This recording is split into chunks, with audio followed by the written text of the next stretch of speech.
আসসালামু আলাইকুম সম্মানিত প্যারেন্টস, আশা করি ভালো আছেন। আজকে একটা short video 11 plus registration deadline নিয়ে। আপনারা জানেন 2026-এ যারা পরীক্ষা দেবে তাদের জন্য registration most of the test প্রোভাইডারদের কাছ থেকে অলরেডি ওপেন হয়েছে। সো আপনাদেরকে খুব স্ট্রিক্টলি এই ডেডলাইনগুলো ফলো করে রেজিস্ট্রেশন করতে হবে, আদারওয়াইজ মিস করে ফেলতে পারেন।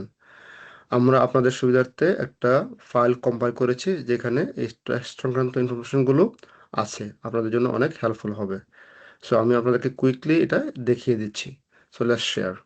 সো আমার স্ক্রিনে যে ডকুমেন্টটা দেখতে পাচ্ছেন সেখানে আমরা কি রেখেছি, যে টেস্ট নেম, টেস্টের কি নাম, কোন কোন টেস্ট, তারপরে কোন দিন রেজিস্ট্রেশন শুরু হচ্ছে এবং শেষ হচ্ছে, পরবর্তী কলামে কোন দিন টেস্ট হবে, কোন এরিয়াতে স্কুলটা আছে বা টেস্টটা, তারপরে কোন বোর্ড বেসিসে টেস্টটা হবে, কি কি টপ সাবজেক্ট থাকবে ওই টেস্টে, আরও কোনো স্কুল যদি ইনক্লুড করা থাকে টেস্টের মধ্যে সেই স্কুলগুলোর নাম, তারপরে আপনারা যেখানে গিয়ে রেজিস্ট্রেশন করতে পারবেন, এবং সর্বোপরি আপনারা এই টেস্টে রেজিস্ট্রেশন করেছেন কি করেছেন না, এই জন্য ট্র্যাকিংয়ের জন্য এটা, অথবা করতে চান কিনা এরকম। ওকে, সো আপনাদেরকে এটা আপনাদেরকে আমরা দিচ্ছি ভিডিওর নিচে, ডাউনলোড করে আপনারা এই রেজিস্ট্রেশনগুলো কমপ্লিট করে ফেলবেন। রেজিস্ট্রেশন করতে খুবই অল্প সময় দরকার, আপনাদের অনেক বেশি সময় দরকার নাই। সো এটা নিয়ে আপনারা অলসতা করবেন না, এটাকে ফেলে রাখবেন না, আজকেই কমপ্লিট করে ফেলেন যেগুলো ওপেন হয়েছে। আর যেগুলো ওপেন হয় নাই, ফর এক্সাম্পল ক্যাড, এটা আপনার মোবাইলে একটা অথবা ক্যালেন্ডারে একটা অ্যাপয়েন্টমেন্ট সেট করে রেখে দেবেন যেন আপনাকে একটা রিমাইন্ডার দেয়। ওকে, এই টেক্সট সংক্রান্ত দুইটা বিষয় আমি আপনাদেরকে বলে দিচ্ছি। নাম্বার ওয়ান হলো কি, প্যারেন্ট আমাকে জিজ্ঞেস করেন যে কোন টেস্টের জন্য রেজিস্ট্রেশন করবো, সবগুলোর জন্য কি করব? আমাদের পরামর্শ হলো কি, ইয়েস, সবগুলোর জন্য আপনারা রেজিস্ট্রেশন করবেন। এখানে যে টেস্টগুলো লিস্ট করা হয়েছে সেগুলো হলো গিয়ে ইস্ট লন্ডন প্যারেন্টরা যারা নাকি 1 ঘন্টার মধ্যে এসব স্কুলে যাতায়াত করতে পারবেন সেসব স্কুলকে অ্যানলিস্ট করা হয়েছে এবং তারা ভালো। সো এই টেস্টগুলোর জন্য আপনারা রেজিস্ট্রেশন করবেন।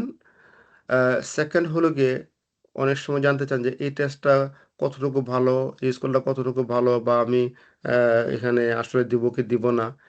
আপনারা এখনই এই সিদ্ধান্তটা নিতে পারবেন না, কেননা আপনার বাচ্চা কোথায় ভালো করতেছে কোথায় খারাপ করতেছে আপনি এখনই জানবেন না। এই জন্য এই সিদ্ধান্তটা এখন নিতে যাওয়ার কোনো দরকার নাই। অ্যাগেন আপনারা এটাকে কনসিডার না করে আপনার টেস্টের জন্য, এই সমস্ত টেস্টের জন্য রেজিস্ট্রেশন করুন। নাম্বার দুই হলো গিয়ে, আপনারা যদি খেয়াল করেন যে টেস্টের রেজিস্ট্রেশন এবং টেস্টের ডেট, এটার একটা প্যাটার্ন আপনারা মানে পাবেন এখানে। বেশিরভাগ টেস্টেই এই মাসে অথবা আগামী মাসের কোনো এক সময় শেষ হচ্ছে। ব্যাকস্লাইড টেস্ট অলরেডি শেষ হয়ে গেছে, লাটিমার টেস্ট 2nd জুন শেষ হবে রেজিস্ট্রেশনের জন্য। রেড ব্রিজ টেস্ট এটা শেষ হবে মিড-জুন। সিএসএসসি যেটা নাকি আপনার সাউথ অ্যান্ড সি অর্থাৎ এসএক্স টেস্ট, এটা 19th জুন শেষ হবে। ক্যান টেস্ট এটা এখনও ওপেন হয় নাই, 1st জুনে শুরু হবে এবং 1st জুলাই শেষ হবে, 1 মাস সময় থাকবে। সো আপনারা অ্যালার্ম সেট করে রাখবেন। হেনরিয়েটা বার্নের শুরু হয়েছে, 1st জুলাই শেষ হবে। কুইন এলিজাবেথ বয়েজ এটা শেষ হবে হলো গিয়ে 8 জুলাই। সেন্ট ওলাফস 29শে জুন, এবং সাটন টেস্ট 31st জুলাই। ঠিক আছে, সো এই ডেডলাইনগুলো আপনাকে অবশ্যই মেনটেন করতে হবে স্ট্রিক্টলি। অন্যদিকে টেস্ট যে দেওয়ার যে তারিখ সেগুলো দেখেন বেশিরভাগই সেপ্টেম্বর মাসে। তার মানে সেপ্টেম্বর মাসের প্রত্যেকটা উইকেন্ডেই আপনার টেস্ট থাকবে, কোনো কোনো সময় মাল্টিপল টেস্ট থাকে এক একটা উইকেন্ডে। সো এইসব ক্ষেত্রে আপনি হয়তো কনফিউজ হবেন, যেমন ধরেন রেড ব্রিজ টেস্টটা হলো গিয়ে 18 তারিখে, একই সাথে হলো গিয়ে আপনার সেন্ট অলাফের টেস্ট হলো 18 তারিখে, কোথায় আপনি পরীক্ষা দেওয়াবেন।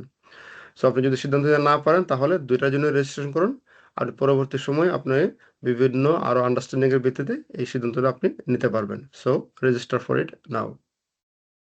অন্যদিকে খেয়াল করেন যে এই টেস্টগুলো বিভিন্ন বোর্ড কেন্দ্রিক পরীক্ষা নিয়ে থাকে। সো আপনারা অবশ্যই স্কুল স্পেসিফিক প্রস্তুতি নেওয়াবেন। আপনাদের যদি এই কেন্দ্রিক সহযোগিতা দরকার হয় তাহলে অবশ্যই আমাদের সাথে যোগাযোগ করবেন।